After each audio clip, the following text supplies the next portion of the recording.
Welcome to part 7. Tonga soa amin'ny partie 7, septième partie. Last time we were talking about the period of Joshua and Judges. Tamin'ny lesona farantsika dia niresaka ny période momba ny Joshua sy ny mpitsara. And now, remember, Samuel was told by the people, we want a king.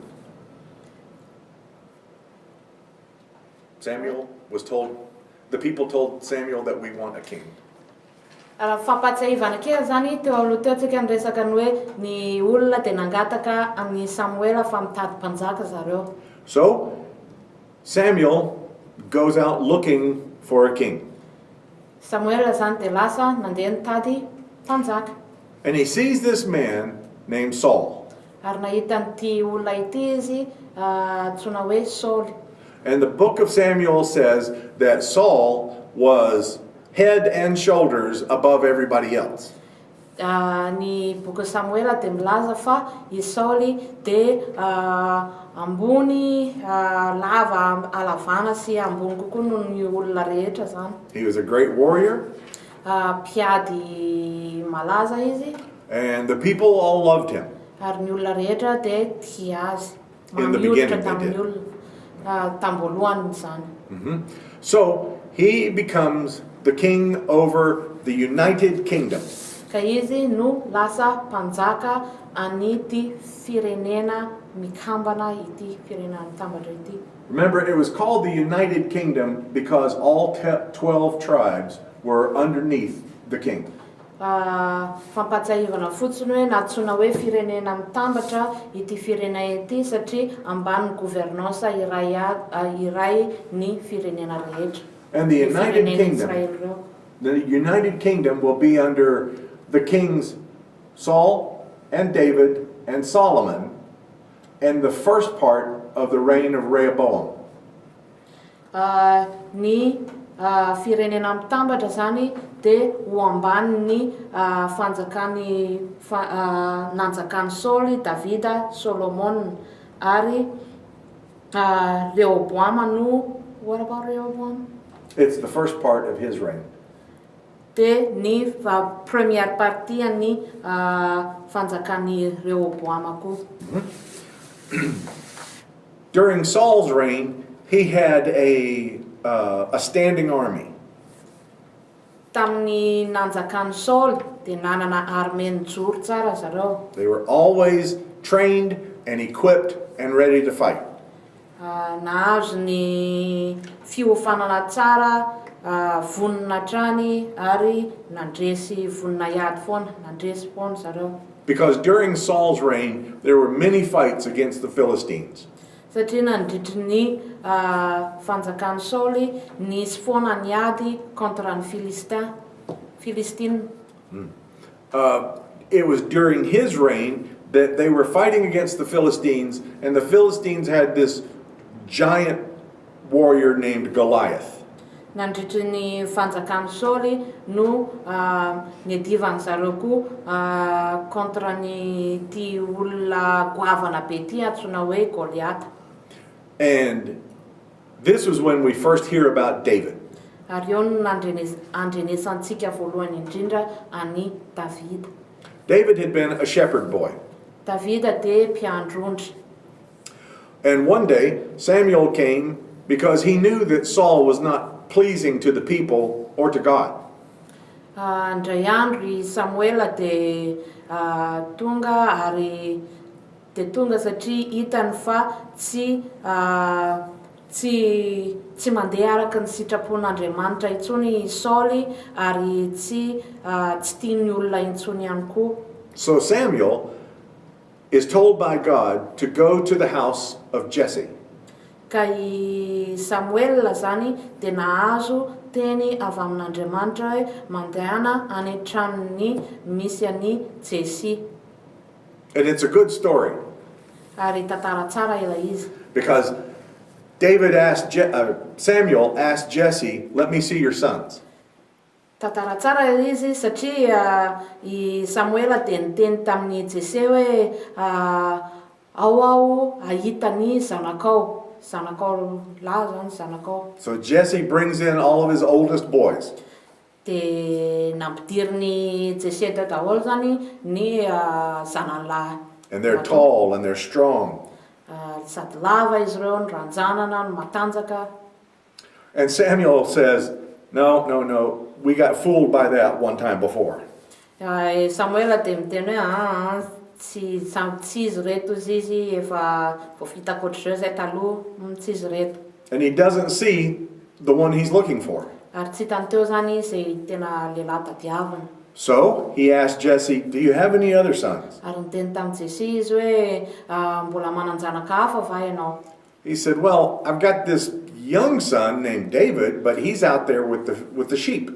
Manana zanaka faralahy anankiray aho izy fa tsy eto izy fa miandry ondry ary ivelany ary. So Jesse sends for David, who comes back to the tent. Ka nampanatsony Jesy zany ny zanany lahy Davida iverina aty amin'ny tentiny aty. And when Samuel sees David, he knows this is the one. Ary rehefa hitany Samuela i Davida dia izy hoe ito ny olona ny tadiaviko. So he breaks open a horn of oil and pours it on David's head. Ka vakiny ny taolana ohatran'ny anjomara iny dia menaka izy io dia nararany nahosotriny tamin'ny lohan'ny Davida. And so this becomes known as the anointing. Ary io no antsoina hoe fanosorana. And this continues a tradition that started with Saul. Tradition izay nanomboka tamin'ny Saul io hoe manositra io. And the choosing of a king or the appointing of a king was two parts to it. Misy party anankiroa zany ny fanosorana ho mpanjaka. The first was that the prophet had to anoint the king. Voalohany dia tsy maintsy ny profeta no manositra izay ho mpanjaka. And the second thing that had to be done was the people had to acknowledge the king. Popular acclamation, they called it. Dia ny faharoa, deuxième partie, dia tsy maintsy ny olona no miproclame hoe manaiky zareo ho mpanjaka io olona io, ho mpanjaka ny olona io. Saul had been anointed by Samuel. Ka Sauli dia voahositra tamin'ny nosorany Samuela. And the people accepted him. Ary ny vahoaka koa dia nanaiky azy. And now Samuel has anointed David as the next king. So dia i Samuela manositra ani Davida ho mpanjaka manaraka. But the popular acceptance of the people won't happen yet. Fa ny faneken'ny vahoaka, ny sarambabe vahoaka anazy mbola tsy mitranga hatreto, mbola tsy mitranga hatreto. Because Saul is still alive. Satria i Sauli dia mbola velona. And Saul has a son named Jonathan. Saul dia manan-janaka lahy antsoina hoe Jonathan. And Jonathan and David became great friends. Jonathan sy Davida dia namana akaiky. And sometimes I think it troubled David to think that Jonathan was not going to get his chance to be king. Dia ngamba ndraindray Davida mahatsiaro tena hoe ndraindray ohatran'ny malalaise Davida zany hoe Jonathan tsy ho mpanjaka. So David was very patient and waited his time. Ka i Davida dia tena nanana patience niandry ny fotoanany. David would actually be brought into the king's palace. Davida dia lasa niafara ao amin'ny lapan'ny mpanjaka. But Saul did not know that David had been anointed by Samuel. Saul dia tsy nalala hoe i Davida nieka voahositra ho mpanjaka tamin'ny nosorany Samuel ho mpanjaka. And David would sometimes play music and sing for Saul. Indraindray Davida dia tonga ao amin'ny lapa ilalao muzika ho an'ny Saul. Apparently, David was a great songwriter. Apparemment i Davida dia mpanoratra malaza ny salamo. Maybe even some of the Psalms were written by David. Ngamba ny akamaroan'ny salamo koa na ny sasany amin'ny salamo dia nosoratan'i Davida. And the Bible tells us that Saul would have these awful moods, these really dark moods. Ny Baiboly dia manambara amintsika fa i Saul indraindray dia manana humeur ratsy na ohatrany manana zavatra maizimaizina ao aminazy. And he would call for David, and David would play music and sing for him, and it would calm Saul down. Dia nampanatsony Davida dia rehefa milalao ny muzika ny Davida dia zay muzika zay ohatrany lasa mampikalma any Saul indray sy mampisava any Saul indray. That's not unusual. Tsy dia tena tsy rara akory zay zavatra zay, tsy sampona akory zay trangan-javatra izay. Because even now, there are times in modern medicine that they have shown that music helps people with mental problems.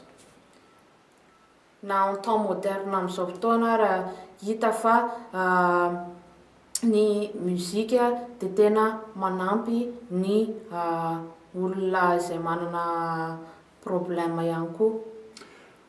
The Bible says that it would be an evil spirit that would come on Saul. Ny Baiboly dia miteny fa fanahy ratsy no tonga amin'ny Saul.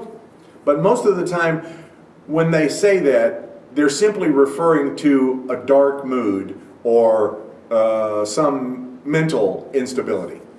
Fa matetika ny voalaza tianambara amin'ilay fanahy ratsy dia zavatra ohatrany hoe disorder ohatrany hoe aretina ara-tsaina sy fiovan'ny humeur zany ohatrany hoe aretina ara-tsaina imbalance le izy. So David had been a great comfort for Saul. Ka i Davida dia tena réconfort ho an'ny Saul. So when Saul and the army of Israel is facing Goliath and the Philistines, they can't find anybody who wants to fight Goliath. Rehefa niatrika ny Filistina, rehefa niatrika ny Goliata, ny armée Israel sy Saul, dia tsy nahita olona izy ireo izay hiady any Goliata. Goliath was very, very tall. Goliata dia tena lava be. His shield was very heavy. Ny fiarovany dia tena mavesatra be. He had a long spear and a huge sword. Nanana lefina lava be izy ary épée lava be ihany koa. And Saul had asked all of his warriors, who will go and fight Goliath? Ary Saul dia niteny tamin'ny arméany hoe iza aminareo no hiady amin'ny Goliata. Because Goliath had stepped forward and said, who will come and fight me in single combat? Satria Goliata zany dia niroso ary nandefa défi hoe iza aminareo no hiady amin'ny combat tokana, combat seul à seul zany. And that was a custom in those days for the two great warriors to fight. Ary zany moa dia costume tamin'ny zany moa dia coutume fomba zany tamin'izany fotoana zany hoe guerrier anankiray contre guerrier anankiray. And sometimes that's difficult for us to understand. Ho amintsika zany indraindray sarotra azo. Because if there was 10,000 of us and one guy wanted to fight, we'd all jump on him. Satria raha ohatra ka misy 10,000 amintsika kanefa ny olona ray contre olona ray ka izy an'izay défi zay, tsika rehetra 10,000 rehetra tonga dia samy te hamono an'ny olona ray io. So the problem with Saul is that he accepted the rules of his enemy. Ka ny problema tamin'ny Saul zany dia izy nanaiky ny règle de jeu an'io ennemi io, ny ennemi-any zany. And nobody wants to fight him. Ary tsy nisy olona te hiady contre ny Goliath. So young David steps forward and says, I'll do it. Ka i Davida izay tanora dia nroso ny aloha ary niteny hoe za hiady contre ny Goliath. Even David's brothers thought David was crazy. Na ny rahalahin'i Davida ara dia mieritreritra fa Davida dia adalo. But David said, I can do it. Fa Davida dia niteny hoe afaka manao an'io aho. You have to like a guy who faces impossible odds and says, it's no problem.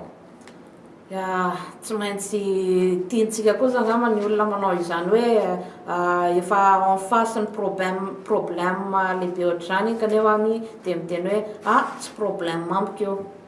So they put the helmet of Saul on David's head. Ka napetraka zareo amin'ny lohan'i Davida ny kasikany Saul.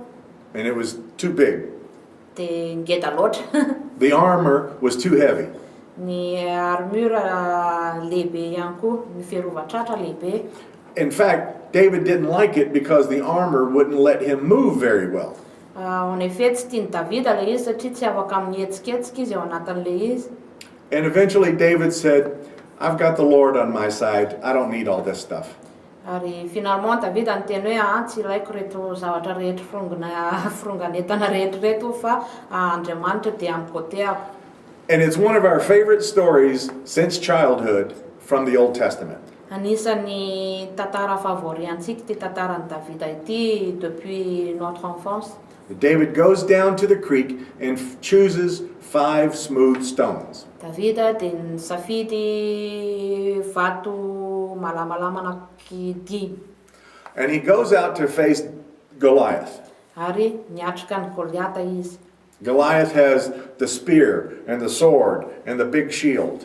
Goliata dia nanana ny lefina lehibe dia ny épée ngeda be sy ny fiarovatratra lehibe. And David just has a sling. I Davida dia juste nanana niny ohatra ny inona tony le fanaovana hanina tony tsy haiko inona ny anarany tony amin'ny teny gasy. So when Goliath looks at David, he starts to laugh. Ka rehefa nijery an'i Davida i Goliata dia toranome. And he says, this is who Saul sends to fight me? Ity ve no mba alefan'ny Saul hiady aminahy? And he said, boy, I'm going to kill you and feed your body to the birds. Izy ovonoko ianao izy ary omeko an'ny vorona ny fatinao. And David takes one stone, Ary Davida dia naka vato ray, swings it, hits him right in the head. nahodinkodina ilay izy ary tonga dia navoan'ny Goliata teto an-tampokandrina teto. Goliath drops dead. Dia maty, nrodany Goliata. And all the Philistine army sees it and runs away. Ny Filistina, armée Filistina nahita an'izay zavatra izay dia lasa nitsoaka. And so David will be given a place inside Saul's court. No izay zavatra izay Davida dia lasa nanana toerana ao amin'ny lapan'i Saul. And David will wind up leading Saul's armies. Ary Davida dia niafara nitarika ny arméan'i Saul ihany koa. And in one instance, after a defeat of the enemy, David comes home and the people are having a parade. Nisy tranga iray Davida nitarika ny armée après nahafaty armée Philistine nandeha tany an-tanàna dia nioraka ny olona. And the people sing out, Saul has killed his thousands, but David has killed his 10,000s. Ary niorakoraka ny olona hoe Davida nahafaty tapitrisa, i Saul nahafaty tapitrisa fa Davida nahafaty antapitrisany antapitrisany. Tsy haiko na tena izay le exact ao amin'ny Baiboly ao fa ohatr'izay zany le izy hoe i Saul nahafaty zao isa fa Davida mbola en plus que ça. And Saul hears this and gets very jealous. I Saul moa nare an'izay dia lasa nialona. But what's more important is that the cheering of the people becomes part 2 of the choosing of a king. Zava-dehibe dia ny hoe ny akoakony vahoaka dia lasa io no taditsika le hoe raha ohatra ka ho mpanjaka dia misy 2 parties. Voalohany dia le voaositra, faharoa dia ny hoe faneken'ny olona. Io proclamation horakorakin'ny olona io zany lasa nahatonga ny 2e partie ho an'i David. He had already been anointed by Saul. Efa Samuel, sorry. efa voaositra Samuel izy And now, years later, he's acclaimed by the people. Ary taona maromaro aty aoriana dia neken'ny vahoaka izy. And Saul wants to kill David. Ary Saul zay tete hamono ani Davida. So David and some of his faithful followers escape. Ka i Davida sy ireo mpanaraka azy mafatrapo dia lasa nandeha nitsoaka. And Saul starts to chase him. Ary Saul dia nanomboka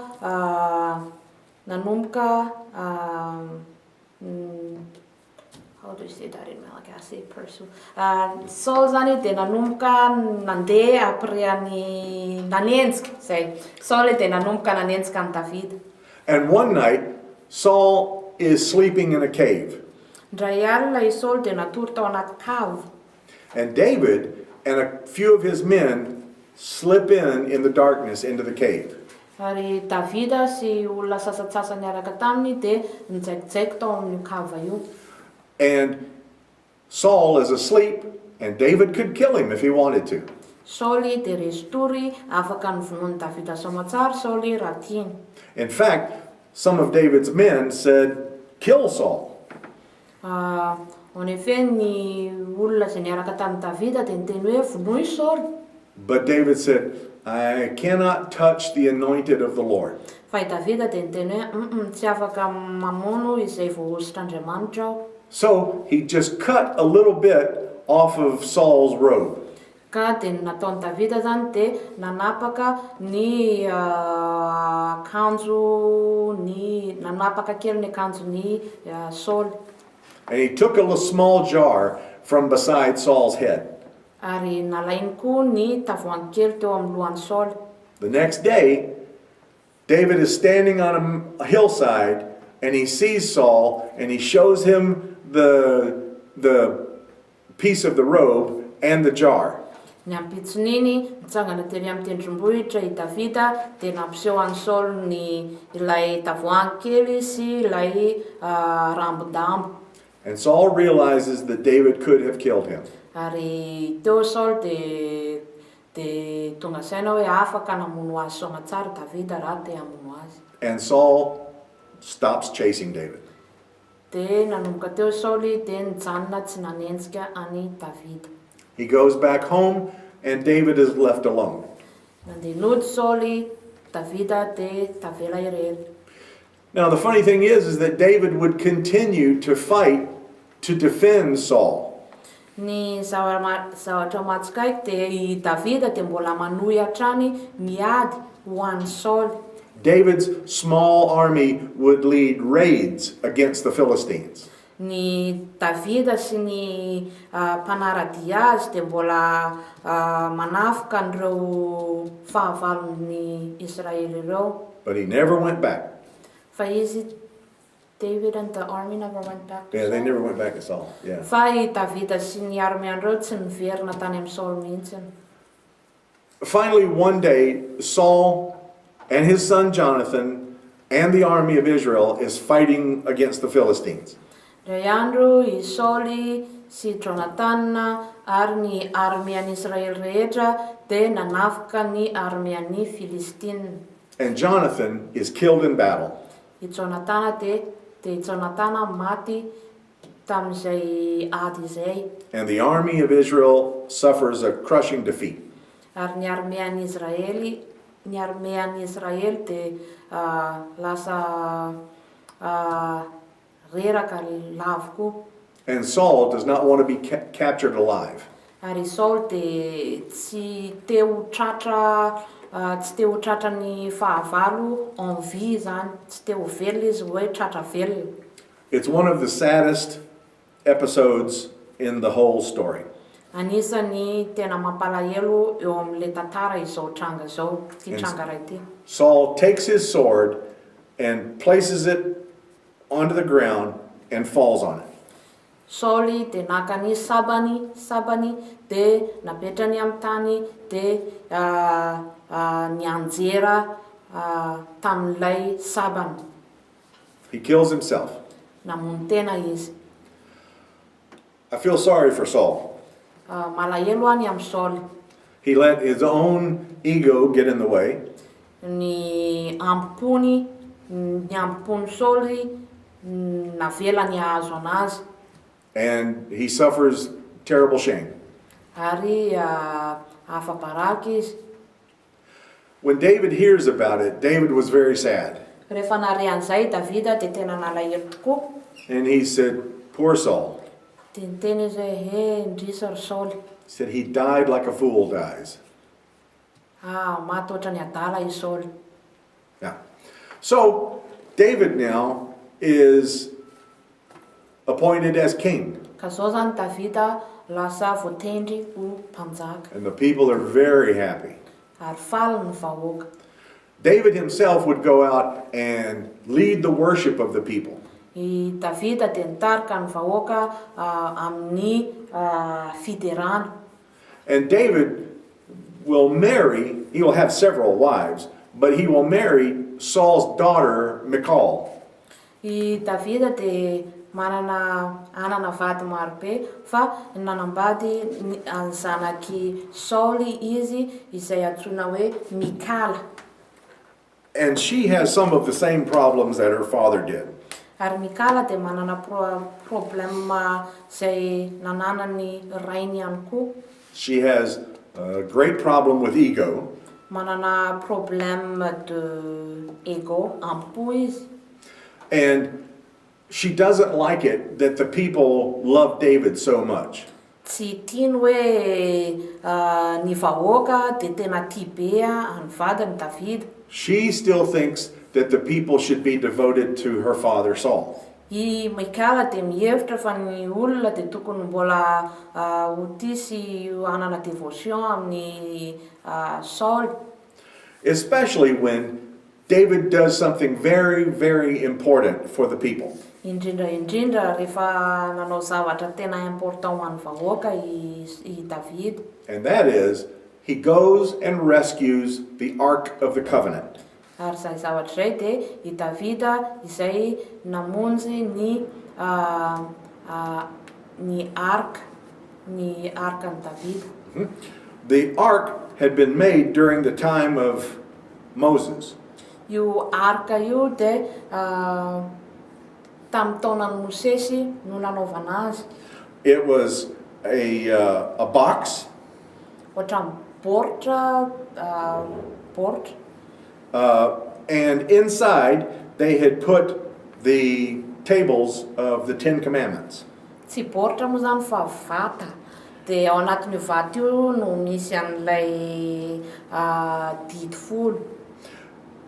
And they also put a bowl of manna. A bowl of what? Manna? Remember the Ay, stuff? ao anatin'io vata io koa zany nanasiany zareo an'ilay baolina mana. And they also had the staff of Aaron, the staff that had sprouted flowers. Ary ao anatin'io vata io koa no misy an'ny tehany Aaron. All these things were put inside this box that was then covered with gold. Io reo zavatra rehetra reo zany de tao anatin'io vata io izay voasarona volamena.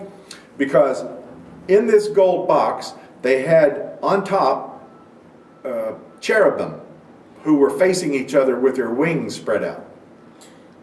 Eo tapon'io vata io zany nanasiany zareo cherubima anjely anankiroa izay ny elatrany fasany fampitodika zany. And there were rings attached to the box, and they would put these poles through there and carry it on their shoulders. Dia ity hazo lava be ity misy amin'ilay vata zany misy an'ireto fantsika anankiroa reto izay afaka anampidirana nyity hazo lehibe ity dia io hazo lehibe io no hitondran'ny zareo ny vata. Because they were not supposed to touch that ark. Satria voarara ny mikasika io vata io. It had been captured by the Philistines during the reign of Saul. Nandritry ny fanjakan'ny Saoly dia io vata io dia tany amin'ny Filistina. And David wants to bring it back. Ary Davida dia te hitondra an'io vata io miverina. So he conquers the people of the Philistines and rescues the ark and begins to bring it back home. Ka nyreseny ny Filistina dia lasa izy nakany amin'ny kaon'ny Filistina naka an'io vata io ary nientiny nody any aminy. But after all this time, they had forgotten how they were supposed to carry this ark. Nandritran'izay fepitaona izay anefa dia adininy zareo ny fomba hitondrana an'io vata io. So they put it on a wagon, Ka nataony zareo tamin'ny vagon kely ilay izy and they were trying to bring it home that way. ary niezaka zareo nitondra ilay vata amin'izay fomba izay. They hit kind of a bump in the road, and the ark starts to tip. Nisy vato nanakana na ohatr'izany dia lasa tongilana ilay vagon nitondran'ilay vata. And one of David's men puts his hand out to stop it, to steady it on the cart. Ary ny olona anankiray izay nitondra an'ilay nitarika an'ilay vata zany tonga dia nikitika an'ilay vata, niezaka izy mba hiazona an'ilay vata tsy hianjera. He dies. Dia maty izy. So they leave it there for a while.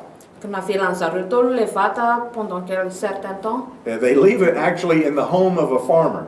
Ary navelany tao an-tranona mpamboly iray ilay izy. And while they're there, while the ark is in his house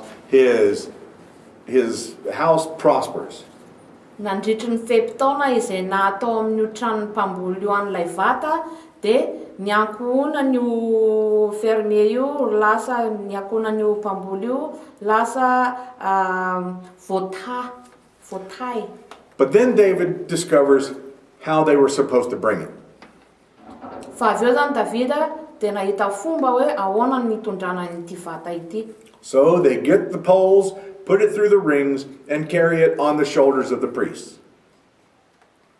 Nalainy zareo ny hazo iray lehibe, nalefany tamin'ilay fantsika dia naka-pisorona anankiroa zareo hitondra. 2 priests to carry it? No, it was more like 4. Oh. Yeah. Tsy roa akory misorona ka, fa angamba efatra na mihoatra hitondra an'ilay vata. And it comes back home. Dia miverina any tanànan'ny Davida ny vata.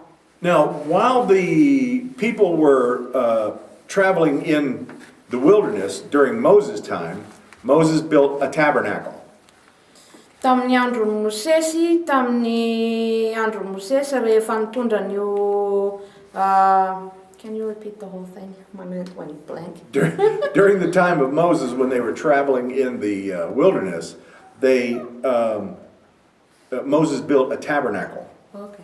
Tamin'ny andron'ny Mosesy zany tamin'ny zareo mbola nirenireny tany amin'ny désert tany dia nanorona antsoina hoe tabernakely izy ireo Mosesy zany. And there was a outside. It wasn't exactly a tent, but it was a covering. But there was walls made of cloth to form the outside walls. Tsy dia tena hoe tente ilay izy zany fa ohatran'ny lamba karazana lamba zany nanao rindrina, ireo lambo ireo ny rindrina zany. And there was a brass pool where the priests would wash themselves and they would wash the sacrifices before they ever went into the tabernacle. Ka misy bassin brasa zany eto amin'ny fidirana izay anasany ny mpisorona ny tanany aloha zay vao miditra ao anatin'ny tabernakely. Then there was an open space that was called just the courtyard. Dia amin'ny fidirana voalohany zany tany malalaka ny fidirana voalohany. Then there you would go underneath a covering, and it was called the holy place. And the priests would go inside there. Dia manaraka ny tany malalaka zany misy an'ity rideau ty aloha, dia ilaina miditra ao ambanin'le rideau dia tonga ao amin'le toerana antsoina hoe toerana masina. The people could go into the courtyard, but only the priests could go into the holy place. Ny olona rehetra afaka miditra ato amin'le toerana malalaka, tany malalaka, fa ny ato amin'ny toerana masina kosa zany dia ny mpisorona ihany no afaka miditra ao amin'io toerana masina io. And in the holy place there was an altar for incense. Ao amin'io toerana masina io no misy ny fanaovana lay zava-manitra. There was the temple of showbread, they called it. Misy toerana hoe fampisehoan'zareo ny mofo, exposition ana mofo. And other pieces of furniture. Sy matériel hafa ihany koa. But then the last place was called the most holy place. Dia avy eo prean'ny toerana masina dia mbola misy toerana antsoina hoe misy rideau ihany koa zany manampisaraka an'io, dia ao no antsoina hoe toerana masina indrindra.